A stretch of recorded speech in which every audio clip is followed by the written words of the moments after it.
We're going to move to our last roundtable discussion now.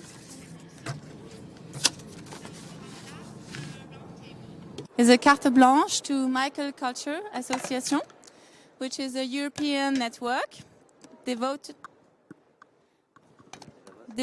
to European digital cultural heritage. And we're going to talk about digitization of collections for the development of museums.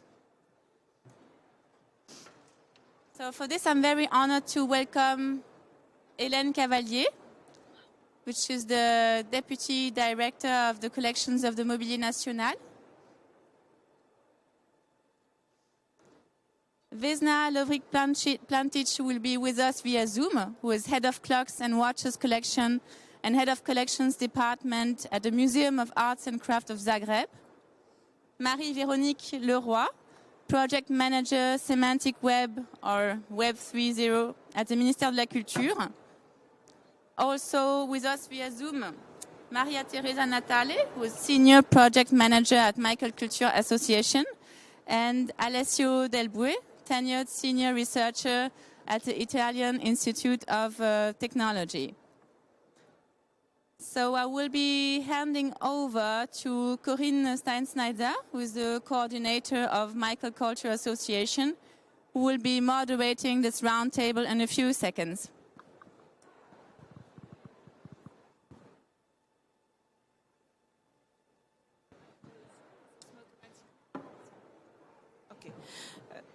Bonjour tout le monde, bienvenue. Hello everyone and welcome to this session.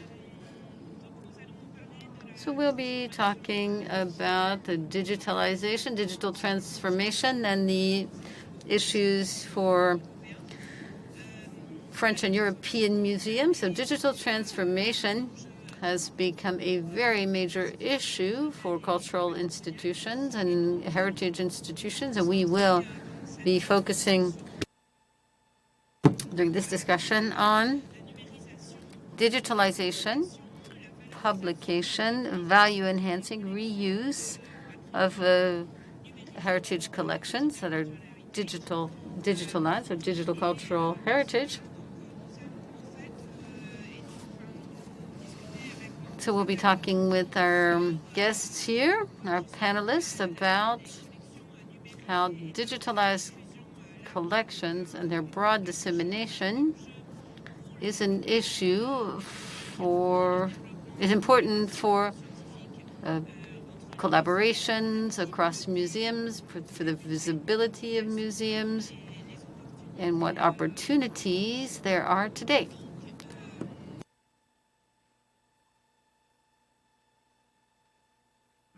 So let's start with Marie-Véronique LEROI, who works at the Ministry of Culture.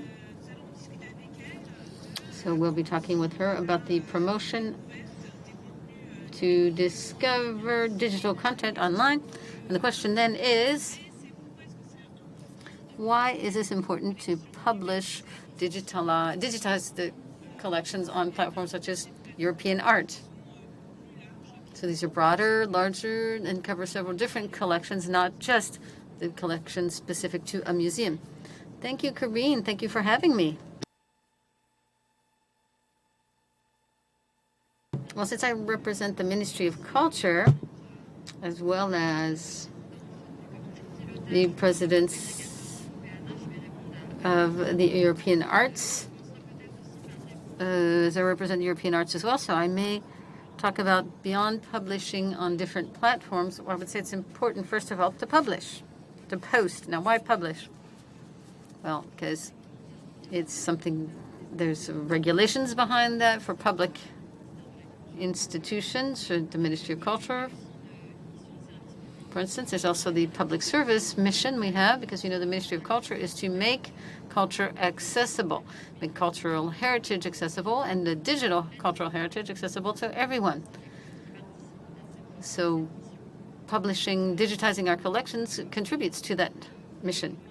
So beyond just the regulatory aspect of things, there are many benefits to publishing collections online. You increase your visibility of the collections. You increase the visibility of the activity of the public establishments who house the collections. Publishing also brings content, makes content available, produced by other entities, so it increases its discoverability, if you will. So you want to favor discoverability of content. Well, this means that you want to make the content easy to find online. So we can also promote the discovery of content that's linked to our data through our collections through metadata. It's kind of technical, but the discoverability will extend the reach of digital cultural heritage, and publishing online along with the standards. That's first of all that's the first step, and then doing it on platforms such as European Art means that you increase the visibility and increase the reach to a European and international level. Because European Art, they're guarantors of using certain standards, certain licenses, the circulation of data according to specific licenses. So publishing online, such as European, or in fact make sure that the data circulates everywhere. It's to ensure better visibility, compliance with the content, and public institutions using that are compliant with the legislation as well. Well, thank you for that. What we want to know is it complicated? And if you're a museum and you want to publish you want to post your collections, where can you find help? How can you get your collections published? We were going to ask Marie-Teresa NATALE, who's in charge of the aggregation of digitized collections on the European platform. So tell us how that's possible. Marie-Teresa, she is online. I'm not sure if you can hear us or where we see you. I can hear you. You can hear me? Yes.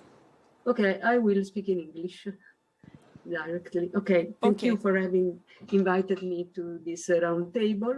So you are asking me if it is complicated, and I would say that it is easy and complicated at the same time. Easy if a museum is already experiencing digitization and metadata management. More complicated if the museum is approaching digitization for the first time. You must know that there are some hubs offering help to cultural institutions. There are several kinds of aggregators, for example, national aggregators like Moteur Collection in France or Cultura Italia in Italy or the German Digital Library in Germany. But there are also thematic aggregators like EFA for fashion, or domain aggregators like Uscreen or European Film Gateway for videos, or there is Museu, which is a cross-domain aggregator. Can you hear me, Maria-Teresa? Can you please hold on a second? We are putting the video on, your video on. Just a second, please. Institutions Thank you. In Europe. But what does a hub do? It really gives cultural institutions advice on several aspects concerning the workflow of digitization, and each aggregator is part of the European Aggregator Forum, where all the aggregators are always updated on technical improvements and current debates, and most of them also contribute to specific technical task forces. And so what we learn there, we teach them, we exchange with the institution with whom we cooperate. Going back to all the process, first of all, an institution must digitize and catalog its collection, then must make it available through a dark repository or a digital library. But then it is very important that an institution define its internal policies concerning quality of the resources that are published. And as Marie-Véronique said, the license is applied to the digital resources because the material can be in copyright, the copyright owner can be unknown, the digital resources can be reused by all kind of users, only for education, also for commercial purposes. And so this is quite a crucial decision.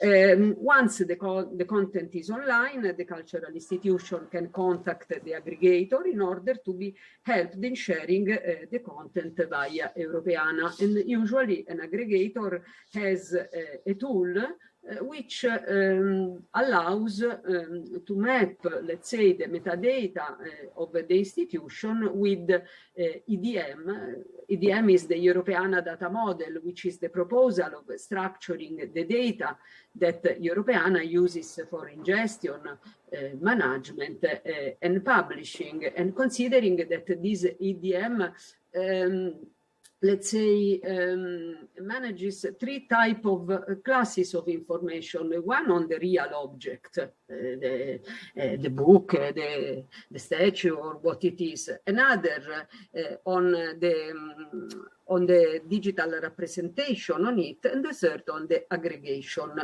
process. Another important thing is that since some years, under the impulse of the European Commission, Europeana has begun to be much more demanding in terms of digital resources quality, and they requires that the digital resources reach a certain level of quality that they call tiers, levels, and this quality depends on one side on the quality of the digital resource in itself, depending on the size of the images and the openness of the license. More resources reusable, higher is the tier. And then we have the quality of the metadata, which depends on the type of information that are made available, the language tagging, and the enrichment of the records. What does enrichment means? They are text strings found in the metadata linked automatically or manually to control the terms from linked open data set or vocabulary. It means that the source metadata is augmented with additional terms, and this process is called semantic enrichment, which helps for a better retrieval of the resources. So, to answer to your initial question, is it complicated? Where I can find help? As Museo, we can help cultural institution in this process. And at the beginning, it is not so easy, but with some experience, the process becomes easier. Merci beaucoup. Thank you very much, Maria-Teresa. Now, let's focus on two experiences, two projects of European museums. The first project then is Crafted, which is currently underway, going through 2023, funded by the European Commission, including 14 partners from different European countries. Partners, museum partners, but also cultural heritage partners.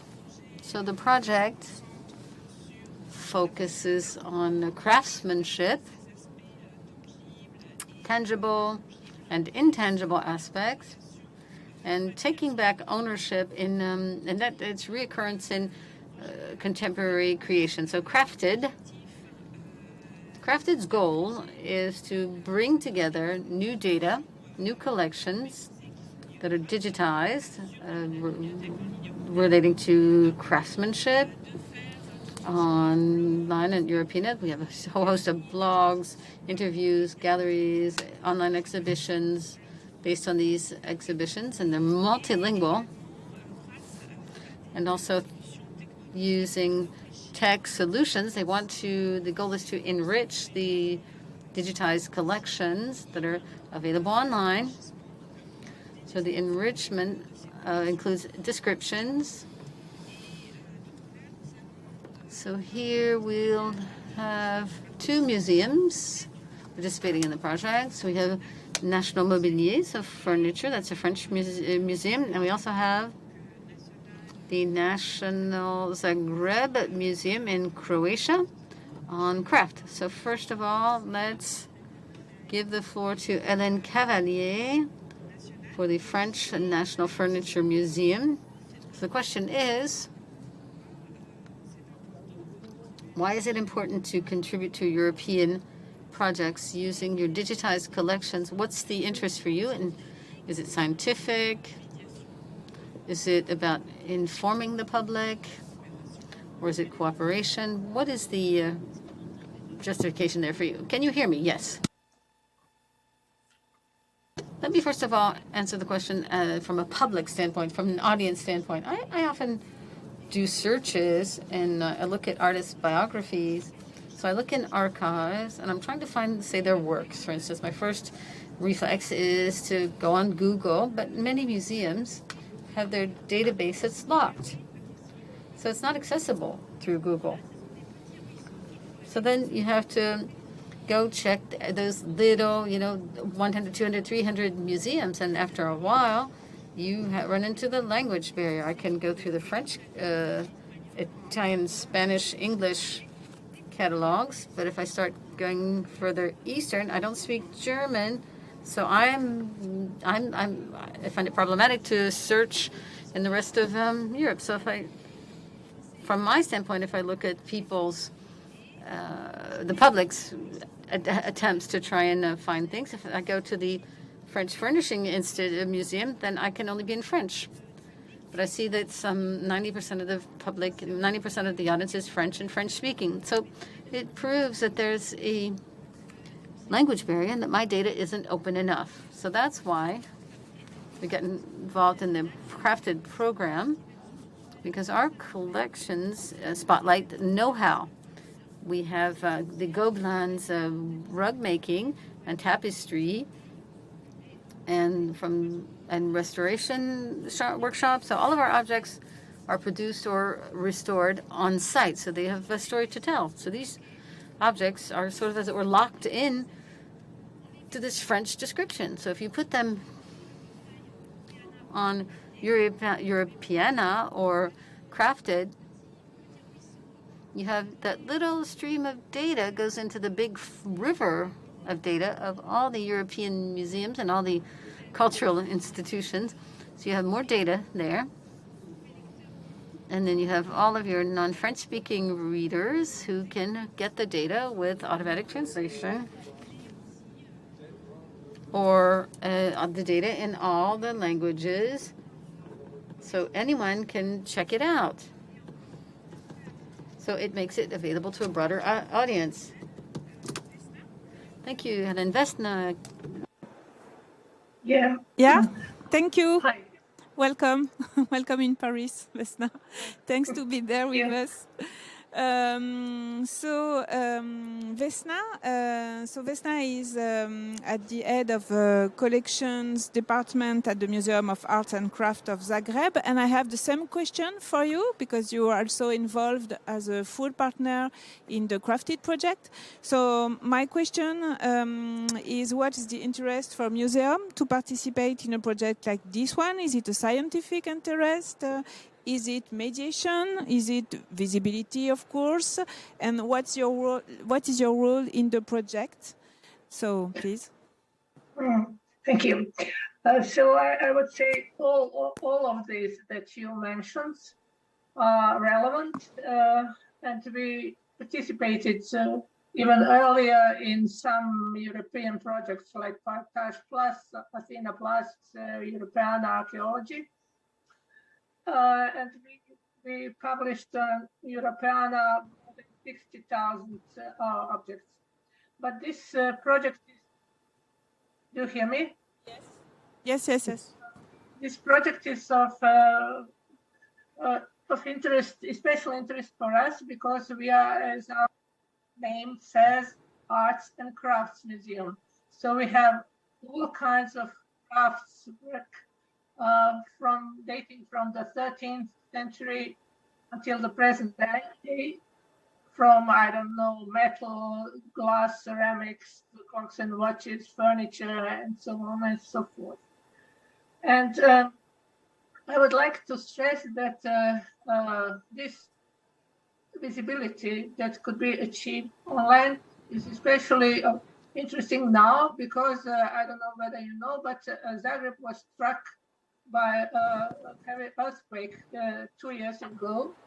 Our museum was very damaged, so we had to move all our collections and our permanent collections from the museum into temporary storages. So this is even more important now. I must say that we have about 3,000 objects that we delivered to Europeana through the Crafted project. Some of them were before there, and some of them are in risk. But the problem was before that all of our records were in copyright. And the goal of Europeana now is that they can be reused.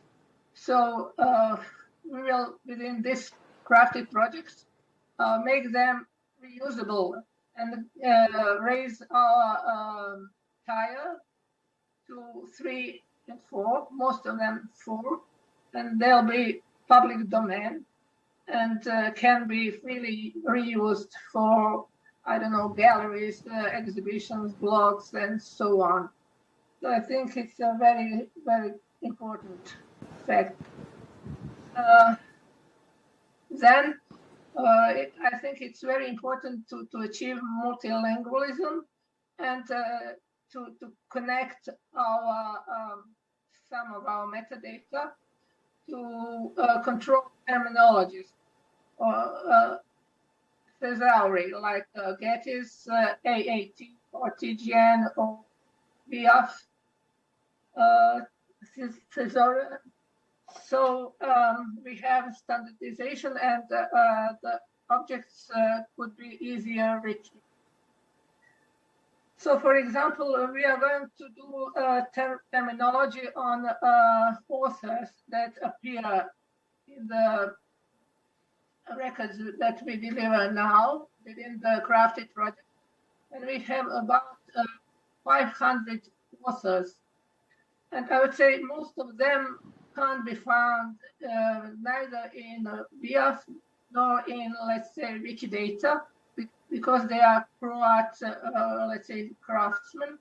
They are not renowned. So we will try to add. I think Maria Teresa will help me to add those names to Wikidata. So I think it's also very great achievement that we'll have through the project. And also we are going to do galleries and exhibitions and blogs, and some of them we are going to for ourselves. Like I already published a gallery of bells on the page Making Culture that was formed within the project. And also we'll participate in the common exhibition. So I think many advantages for scientists and also for common people. Thank you. Thanks a lot, Vesna. So just now we will move to the last presentation. So we first saw the issue and the challenge, the importance of the publication of digitized content online. And then we saw with the Crafted project why it's important and interesting for museums to participate to European projects using their digitalized collection. And now we will listen Alessio Del Blue, who will speak about the MEMEX project and he will present this project, which is about heritage and tech and technology and innovative solution for inclusion, mediation, and research. So, Alessio, could you present us the project and explain how does the MEMEX project support innovative mediation? Thank you, Corinne.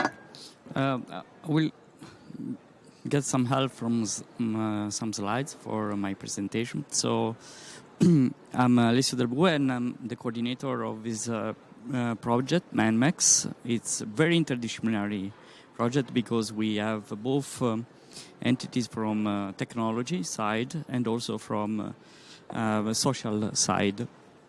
And we are trying to develop in this 3 years project, that is ending soon, in November 2022, technology for promoting social inclusion using digitalized content as the one possibly many museums have in their repositories and also in Europeana. So we are doing this by creating tools, digital tools that has the form of an app that everyone could use for creating a system for doing digital storytelling, so telling stories. In particular for this project, we focus on communities that are at the margin, so at the risk of social inclusion. One of our target communities are, for instance, migrants. And we started the project by designing our tools with the users in the first day. And for this, we developed 3 pilots in 3 cities in Europe. One in Barcelona, Spain. One here in Paris, in the 19th district. For later, I will show you a video in collaboration as well with Corinne. And one in Lisbon, Portugal. So we tackle different communities in order to develop a system that can, in a way, pretty heterogeneous deal with the different type of users. So we use digital storytelling as a mean for making more visible people at risk of exclusion. So by letting them tell their stories, and the story is also related to our heritage that links our life, everyday life, we can make visible their presence in our same place where we live. And as well, by creating digital stories, we can make them easily available to everyone. So our idea is really the embodiment of this project is really an app. Here you see some screenshots, but if you have some time after this talk, I can show you our prototype app in our phone that is able to store all the stories inside the app itself, created by the migrants community, that are essentially geolocalized like in a map in our cities. So the idea is to pretty much visualize the very same stories on the map itself, so we can see that the stories are related to heritage that is located nearby, and also the migrants can try to see from their own eyes the heritage itself, so they can do a reinterpretation of our cultural heritage.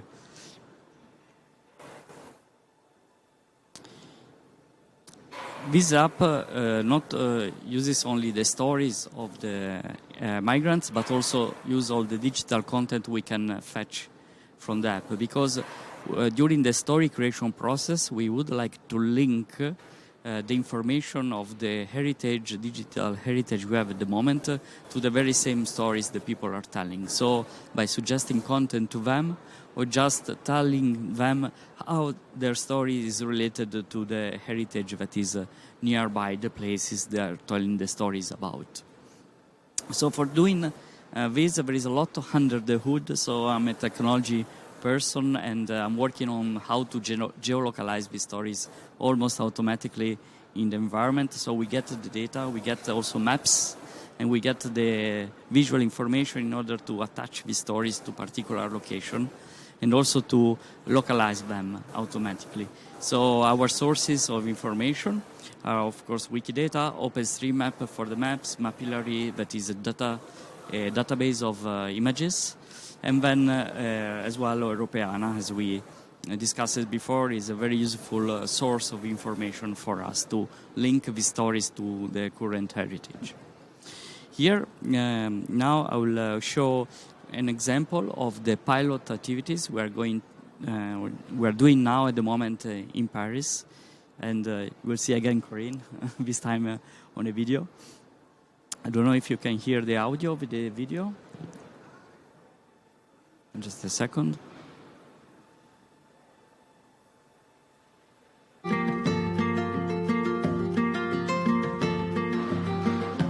Je vais vous raconter l'histoire de l'hôpital Claude Bernard, qui s'étendait de la porte d'Aubervilliers jusqu'au canal Saint-Denis. Quand on arrive avant 9h sur l'esplanade de Rosa Parks, elle semble vide et endormie. Il y avait à cet endroit-là rien. C'était d'ailleurs un terrain vague. Le jardin est un lieu de rassemblement pour les fêtes de quartier, les pique-niques, les associations. Je découvrais tout ce qui m'intriguait depuis des années et que je voyais depuis mon balcon. Et depuis, c'est devenu ma petite promenade. Les premiers habitants de Rosa Parks n'avaient absolument pas accès au reste du 19e comme ils l'ont aujourd'hui. Toutes ces années nous ont amenés au 1er décembre 2016 à l'inauguration d'un centre flambant neuf.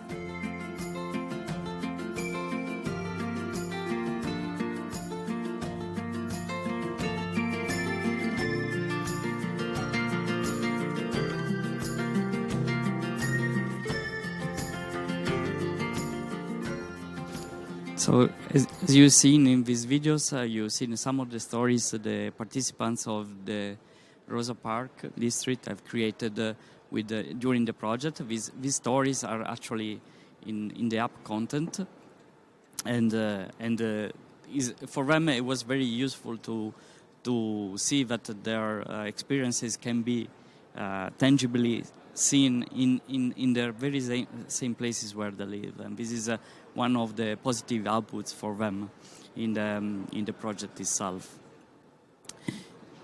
Now we are going to do the next step in the project, that is like we would like to not only show them on a map, but to show the stories really in a physical place. So we are working at the moment in an open platform to insert the stories in augmented reality.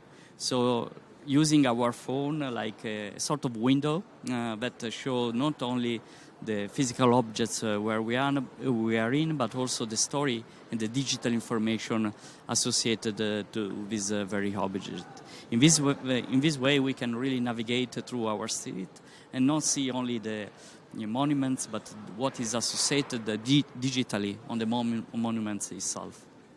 Of course, here I'm showing something that is outdoor, but we are also developing the technology to push this also in indoors, like museums and other venues. So with this presentation, I would like to conclude for the moment. I hope I have interested you with the MEMEX project. There is far more on the project, so if you would like to have more information, just contact us or check the project website. Merci beaucoup, Alessio, et donc merci à nos... Thank you very much, Alessio, and thank you to all of our speakers for these presentations. I don't know if there are any questions in the room. No? It's a little bit late, and we're actually late. So we are here for a while. So if you want to talk with the speakers, we're going to stay here for a few more minutes. And then you can actually contact us on the site that is shown to have more information. Thank you very much, and have a good evening. Merci beaucoup à vous. C'était vraiment... Thank you very much. It was absolutely fascinating. So